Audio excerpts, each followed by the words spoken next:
Velkomin í Icelandic Immersion, comprehensive Icelandic for Icelandic learners.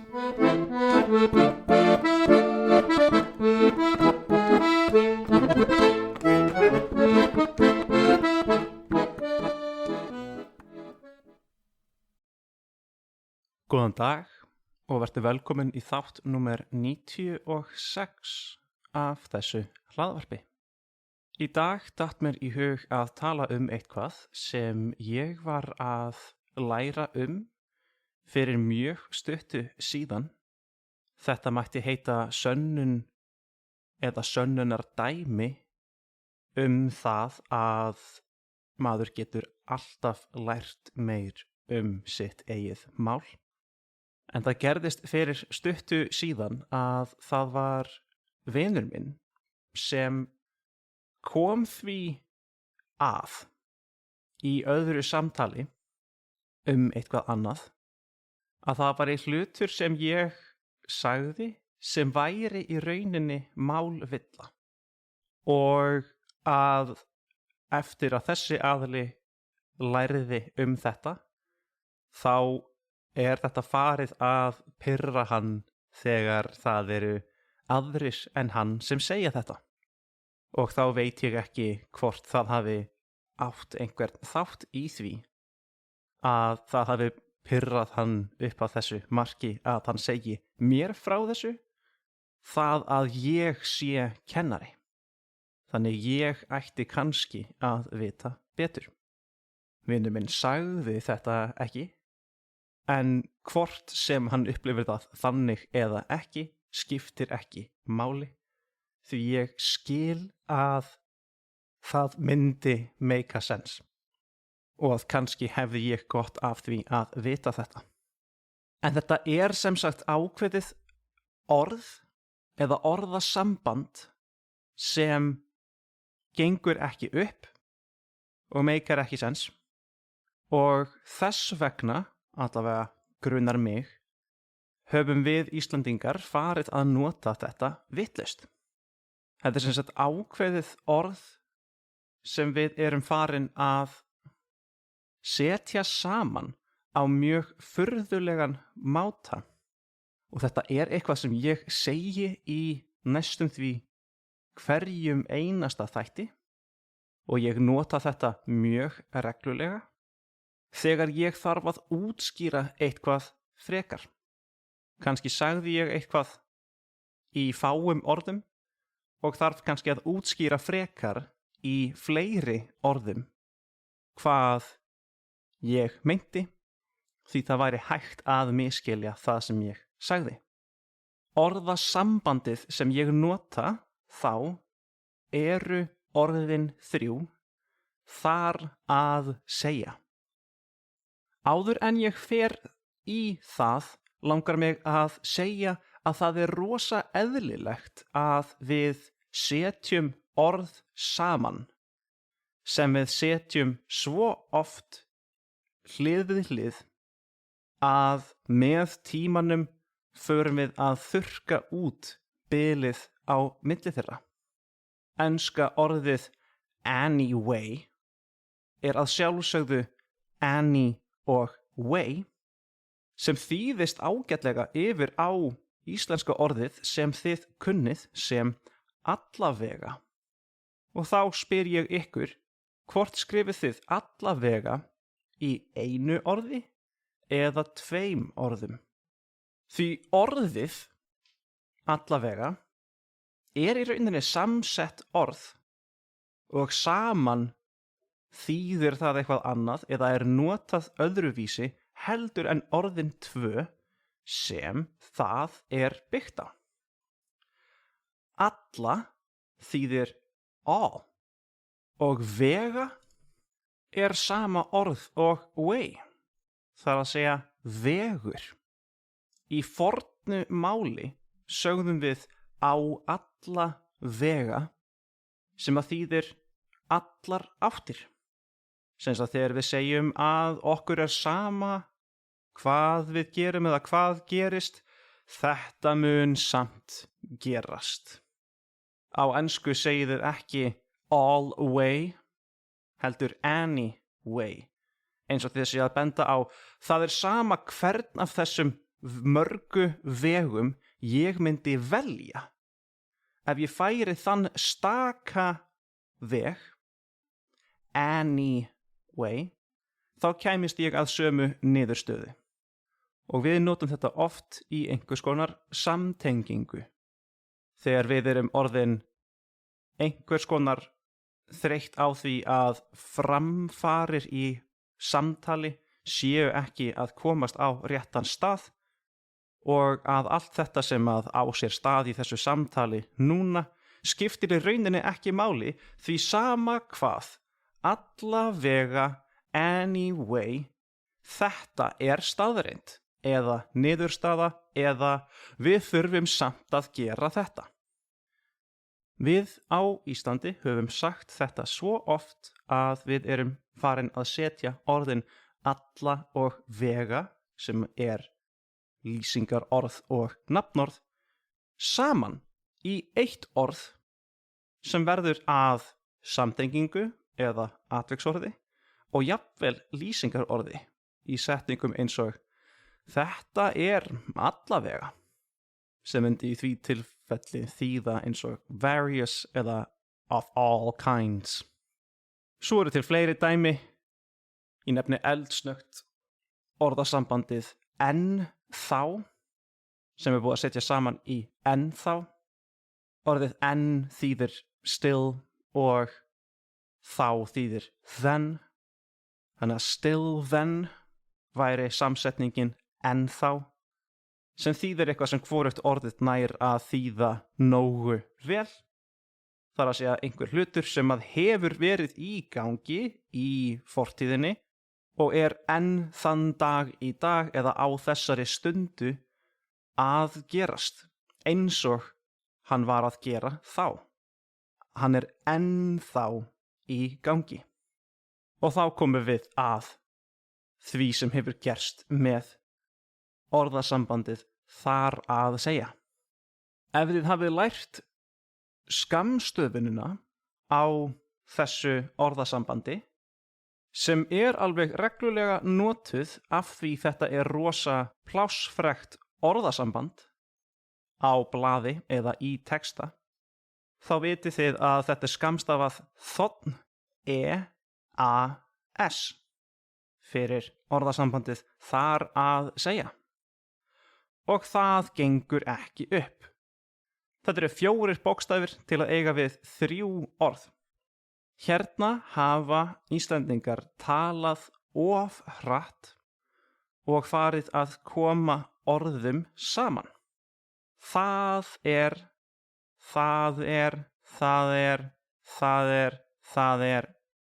Ég tala reglulega við nemendur mína hvað það þegar við tölum hraðar en við getum. Að hljóð eins og eð og vaff og mjúk g geta horfið þegar við tölum of hratt til þess að geta byrjað að framkalla hljóðin sem þessir bókstafir ætlast til af okkur að gera.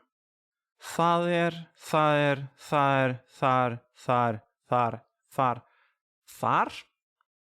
Orðin það og þar eru ekkert lík í merkingu. Það rosa mikill munur á milli það sem þýðir it is og þar sem sama orð og á ensku, there. Hvernig getur þetta verið í lagi? Hvernig gerist þetta? Það rosa klár kall sem hefur nördast mjög mikið í málinu, þar að segja í íslensku, og hann hefur leitað að uppruna þessa orðasambands og hvernig það hefur breyst.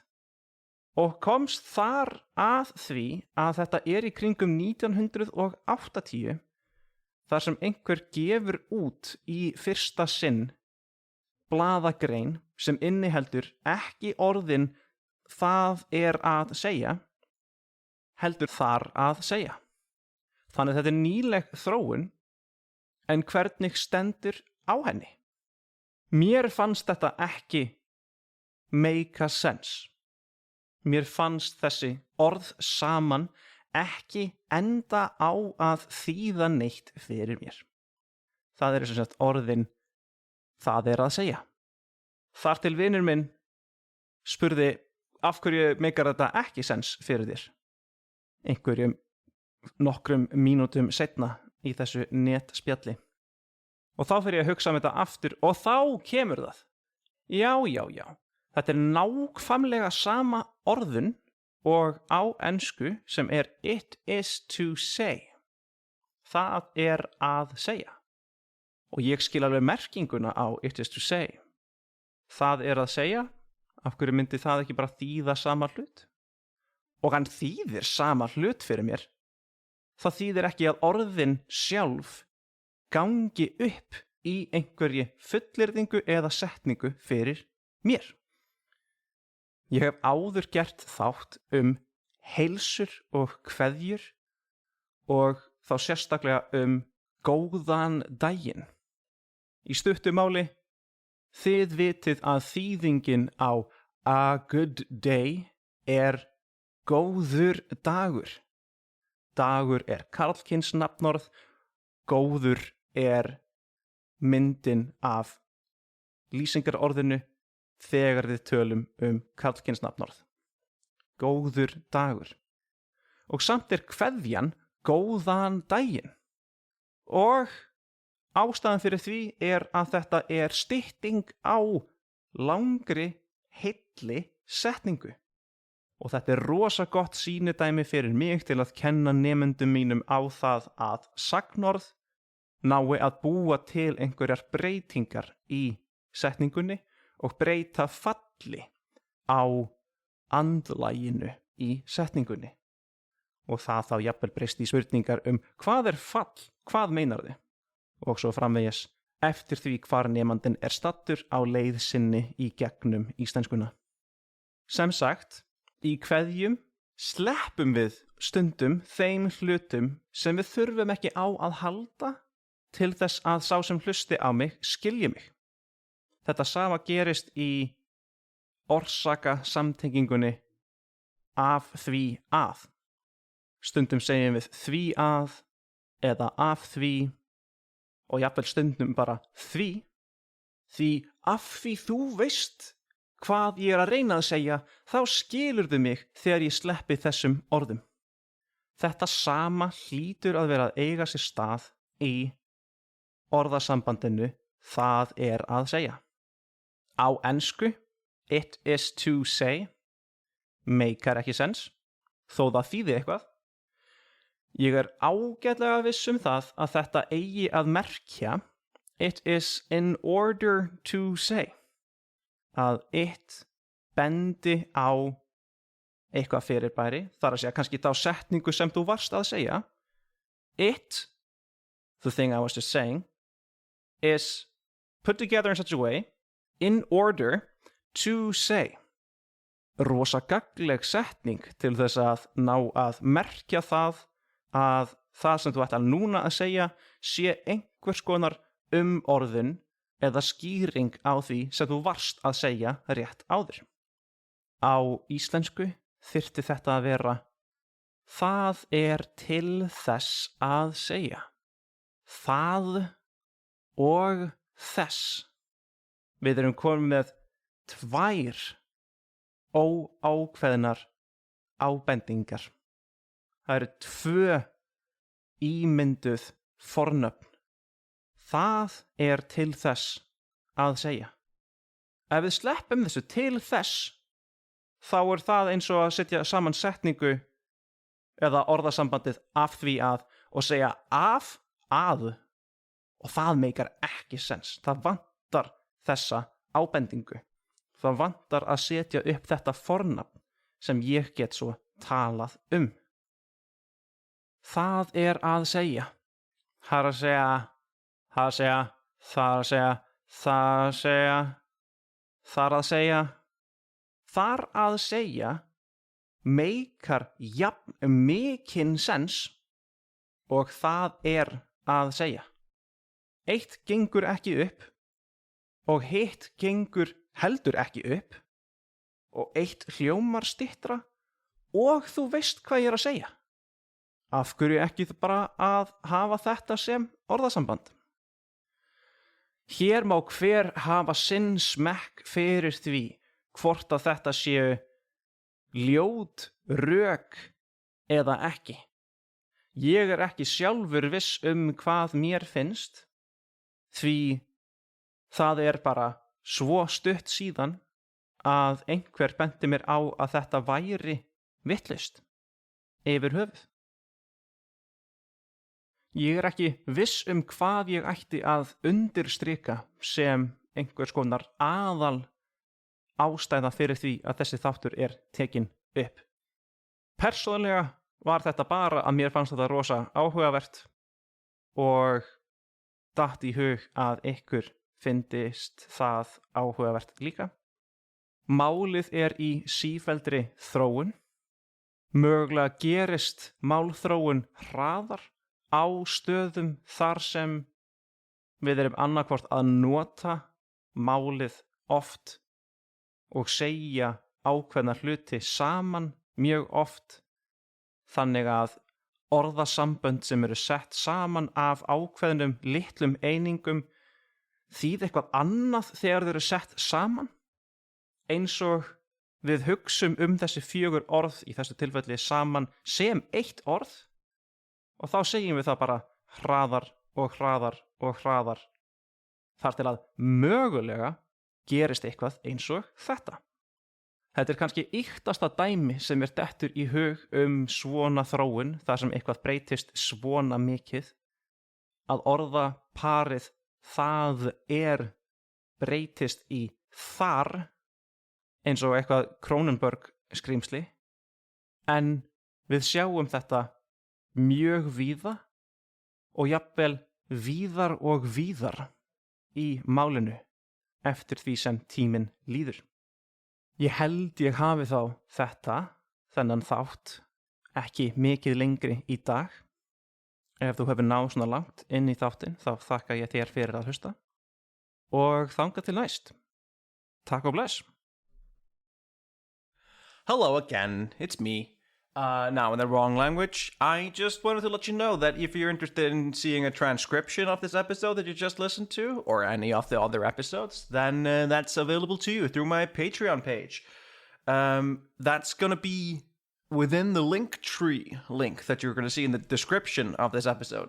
So if you're interested in finding the Patreon page, the Facebook page of the show, or even my teaching page on italki, then all of that's going to be found underneath that little umbrella that is the Linktree link there. So don't be shy, click away. Thanks again for listening, and hope you'll come again.